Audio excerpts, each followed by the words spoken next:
नमस्कार, आप देख रहे हैं द हिंद 24 न्यूज और मैं हूं आपके साथ साक्षी निर्वाण। आइए नजर डालते हैं आज की कुछ खास खबरों पर। मामला सूरत रेलवे स्टेशन का है, जहां पार्किंग कॉन्ट्रैक्टर के कर्मचारी सलमान इदरीस मलिक ने यात्री के रिश्तेदार के साथ अभद्र व्यवहार किया था। इस घटना का वीडियो वायरल होने के बाद बड़ौदा रेलवे एसपी अभय सोनी के ध्यान में मामला आया। उन्होंने सूरत रेलवे पीआई हीरल व्यास को कड़ी कार्रवाई के निर्देश दिए।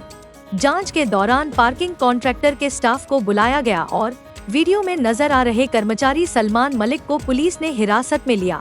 पुलिस का कहना है कि आगामी नवरात्रि और दिवाली वेकेशन को देखते हुए रेलवे स्टेशन पर सुरक्षा बढ़ा दी गई है और इस तरह की घटनाओं को बर्दाश्त नहीं किया जाएगा। रेलवे एसपी अभय सोनी ने निर्देश दिए हैं कि यात्रियों की सुरक्षा से समझौता न हो और पार्किंग कॉन्ट्रैक्टर के कर्मचारियों पर भी कड़ी नजर रखी जाए ताकि भविष्य में इस तरह की कोई अनचाही घटना न हो।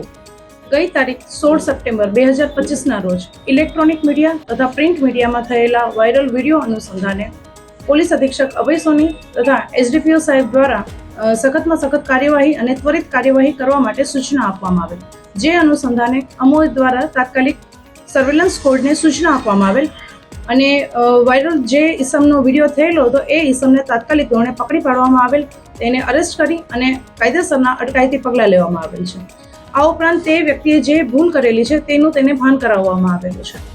આવી ભૂલ તે ફરીથી ક્યારેય નહીં કરે તેના દ્વારા બાંહેધરી આપવામાં આવેલી છે। આ ઉપરાંત પાર્કિંગ ધરાવતા મેનેજર તથા અન્ય તે વિભાગને લગત કર્મચારીઓ વગેરેને પોલીસ સ્ટેશન ખાતે બોલાવવામાં આવેલા છે, તેઓના નિવેદન લેવામાં આવેલા છે અને ફરીથી ક્યારેય કોઈ બીજા પેસેન્જર સાથે તેમના કર્મચારીઓ આવી હરકત નહીં કરે, આવી કોઈ વર્તણૂક નહીં દાખવે તે અંગે તેઓ દ્વારા પણ બાંહેધરી અમોને આપવામાં આવેલી છે। આ ઉપરાંત વધુમાં સુરત રેલવે સ્ટેશન દ્વારા રેલવે તંત્રને પણ આ અંગે આ ઘટના બનેલ અંગે માહિતગાર કરવામાં આવેલ છે તેમજ પત્ર વ્યવહાર પણ કરવામાં આવેલ છે। આ ઉપરાંત વધુમાં સીએમઆઈને પણ આ અંગે જાણ કરવામાં આવેલ છે। કોમર્શિયલ વિભાગનાઓને પણ આ પાર્કિંગની જે ઘટના બનેલી છે એ ઘટના ભવિષ્યમાં ના બને, પુનરાવર્તન ના થાય તે માટે તેઓને પણ જાણ કરવામાં આવેલી છે। તે અંગે મીટિંગ હાથ ધરવામાં આવેલી છે અને તેઓ દ્વારા પણ બાંહેધરી આપવામાં આવેલી છે કે વધુમાં આવી કોઈ ઘટના ના બને તે માટે તેઓ પણ નક્કર પગલાં જરૂરથી લેશે। હા, જેના અનુસંધાને જ ગઈકાલે વિડીયો વાયરલ થયાના ગણતરીના કલાકોમાં તાત્કાલિક તેને પકડી પાડી અને ધરપકડ કરવામાં આવેલી છે અને તેઓને સખતમાં સખત તેમના ઉપર પગલાં ભરવામાં આવેલા છે અને તે આ જગ્યાએથી તો તેમને નોકરીમાંથી બરતરફ કરવામાં આવેલો છે, પરંતુ તે ભવિષ્યમાં બીજી પણ કોઈ જગ્યાએ જાય તો કોઈ પણ વ્યક્તિ સાથે આવી હરકત ના કરે તેવી તેને પોતાની ભૂલનું ભાન થયેલું છે અને તે બદલ તે ઈસમે માફી પણ માંગેલી છે।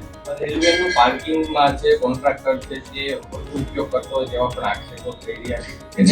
જી, કોન્ટ્રાક્ટરને એ જ હું કહેવા માંગુ છું કે જે કોન્ટ્રાક્ટર છે તેના મેનેજર છે એ તમામને ગઈકાલે હાજર રાખવામાં આવેલ, તેમની એક સખત તેઓ દ્વારા શું કામગીરી કરવામાં આવેલી છે, તેઓ લોકો તેમના હાયર કરવામાં આવતા કર્મચારીઓ પાસેથી કઈ રીતે કામગીરી કરે છે અને તેઓ પોતે પણ અંગત રીતે શું ધ્યાન આપે છે તે અંગે તેઓની પૂછપરછ કરવામાં આવેલ અને તેઓ દ્વારા પણ જે પણ વ્યક્તિ હાયર કરવામાં આવેલ છે તે વ્યક્તિઓ આવી કોઈ પ્રવૃત્તિ નહીં કરે તે અંગે તેઓને પણ બાંહેધરી આપેલ છે।